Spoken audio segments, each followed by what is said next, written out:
xy. Let's try xy and see how that transforms. And so way we're going to do this is just like we always do with functions. We ask how they transform. So with each operation, so xy along with identity is going to go to xy. That's not very interesting. The more interesting one is when we get to, of course, the C5. And so I'm going to write over here our 2x2 rotation matrix. So that's going to be cosine 2 pi over 5 for a 72-degree rotation minus sine 2 pi over 5 sine 2 pi over 5 and minus cosine 2 pi over 5. Of course, if we have 144-degree rotation, C5-2, we just sub out all these 2 pi's over 5's for 4 pi's over 5.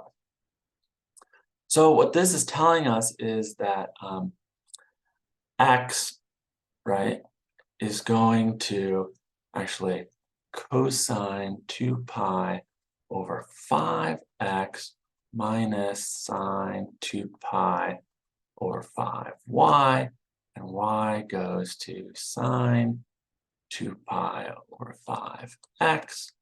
I'm sorry, this is supposed to be a positive there. There's only one negative sign in this 2x2 matrix. So both the cosines are positive, plus cosine 2 pi 5 over y. And so now at this stage, we can multiply these two things to figure out what xy is going to transform as. So we're going to have to do foiling here. This is this whole term times by this whole term.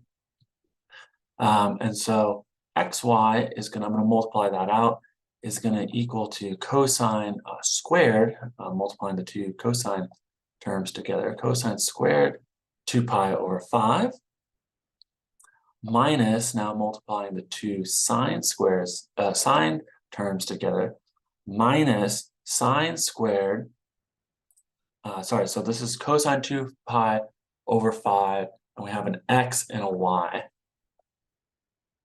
So cosine squared 2 pi over 5 xy minus sine squared 2 pi over 5, and again an xy. And then we'll do the other terms, the outside and inside terms. So that's going to be this cosine term times by this sine term, and this cosine term times by that sine term. So first we'll do the first set there, the two positive ones. So that's going to be cosine 2 pi 5 times sine 2 pi over 5. And that's going to be now xy is what we get for that one. Let's see, that's x squared. So it's this times this. Now let's do this times this. So that's going to be minus cosine 2 pi over 5 times sine 2 pi over 5 times y squared, the two y terms. Okay, now at this point, something interesting happens. We can do some factoring. So this whole thing is going to factor it. And remember, we want this in terms of xy. So definitely factoring out xy is good. So let's factor out xy from here, and we can do that very easily. These first two terms, we just factor out a cosine squared 2 pi over 5 minus a sine squared 2 pi over 5, and that's good. Now, what are we going to want to factor out here? We can factor out actually an x squared minus y squared. And that's going to be very helpful. We know actually x squared minus y squared is a d-orbital function, just like xy. So it makes sense that these might transform together both as gamma 4. So this is looking good. And what we're writing now is xy as a function when we do this operation of xy and x squared minus y squared. Just like before on gamma 3, how we could only write how C5 operation transformed x as a function of x and y. And same thing when we did the C5 operation on y. It was only they transformed as x and y. Same thing here is going to happen with xy and x squared minus y squared. And so we just factor this x squared minus y squared out, and we get a cosine 2 pi over 5 times a sine 2 pi over 5. So now we can actually write and figure out, our first, this would be the first part of our 2 by 2 matrix. We have how xy transforms. But before we do that, before we write that 2 by 2 matrix, we have to first figure out how x squared minus y squared transforms, the other part of the other function. So this one, the math is a little even more tricky. Again, we just plug in what x is up here, and we're going to square that term first, because that's the x squared part. So the first term there is cosine squared 2 pi over 5 x squared. And then we can do the last terms there. So there's 2 sine terms. Here we have a negative sign, so that's going to become a positive sign when we square it. Sine squared 2 pi over 5 y squared. And then we're squaring it, so 2 of these terms are going to be the same. It's the cosine term times the negative sign term, and then 2 of those. So we're going to have negative 2 cosine 2 pi over 5 times sine 2 pi over 5. And that was an x times a y, so xy. That's looking good. So we did the x squared part of this term. Now we have to do the minus y squared part of this term. So we have to keep track and make sure we have minus signs here on all our terms. But again, we're squaring this whole y thing, and we're then subtracting the quantities. So we're going to take the square of this sine term. So that's minus sine squared 2 pi over 5 x squared. And then again, a minus sign, because remember we're minusing all, we're going to do the cosine term. Cosine 2 pi over 5 y squared. And then we're going to have 2 identical terms. We always have that when we FOIL the outside and the inside. So it's going to be sine term times the cosine term. We have 2 of those, and remember there's a minus sign. So we're going to get 2 cosine 2 pi over 5 times sine 2 pi over 5 times xy. That's a xy. Just barely had enough room there.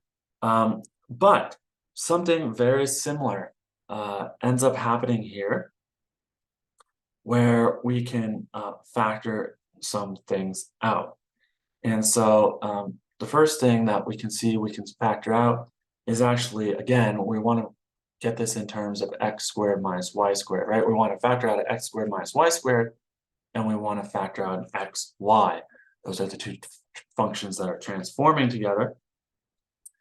And so this first part, we have an x squared and a y squared, and we also have an x squared and a y squared.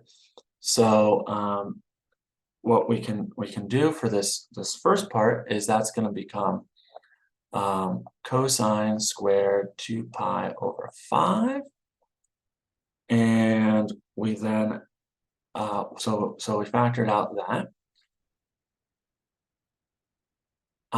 and that's going to be this cosine term and this cosine term. Okay, and then we're actually going to have another one of these x squared minus y squared terms for the sine component. And that one ends up being a negative sine squared 2 pi over 5. And then the way that works is because we had a positive, we had a negative sine squared 2 pi over 5 x squared, so this term. And then we had a positive y squared with a sine squared here. And so that's how that factors out. Okay. And so we're almost home free now. We just got to get rid of this xy. So we're going to factor out a negative xy. We have two terms here. We have a 2 cosine squared, 2 cosine 2 pi over 5 sine 2 pi over 5 xy. We're taking the negative of that, and we have another one. It's actually an identical term. So that turns out to be negative 2 plus negative 2 is 4. So we can factor out a 4 there because we put the negative on there on that side. So that's just cosine 2 pi over 5 sine 2 pi over 5. All right. So at this point, let's close our parentheses there. We are pretty close. We now can just combine further. And so we can just combine these x squared minus y squared terms. And so we just get cosine 2 pi over 5 minus sine squared 2 pi over 5. And this term stays the same. xy 4 cosine 2 pi over 5 minus sine 2.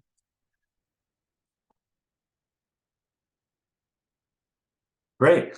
And so now we got both of our functions, our xy in terms of xy and x squared minus y squared, and our x squared minus y squared in terms of x squared minus y squared and xy. And so finally, what we're allowed to do now is write our, what we can finally do now is write our 2 by 2 matrix that tells us how we take these two functions, xy and x squared minus y squared, and how they transform.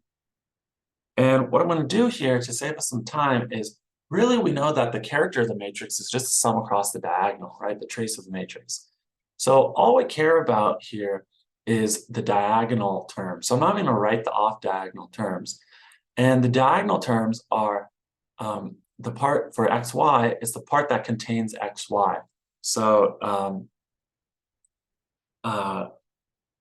let's see, for xy, it's the part that contains xy. So that's this term here. We don't actually, this is going to be an off diagonal term. So we just need this value, cosine squared 2 pi over 5 minus sine squared 2 pi over 5. Cosine squared 2 pi over 5 minus sine squared 2 pi over 5. And then our on diagonal part for the x squared is this cosine 2 pi over 5 minus sine squared 2 pi over 5. So it's actually the same thing.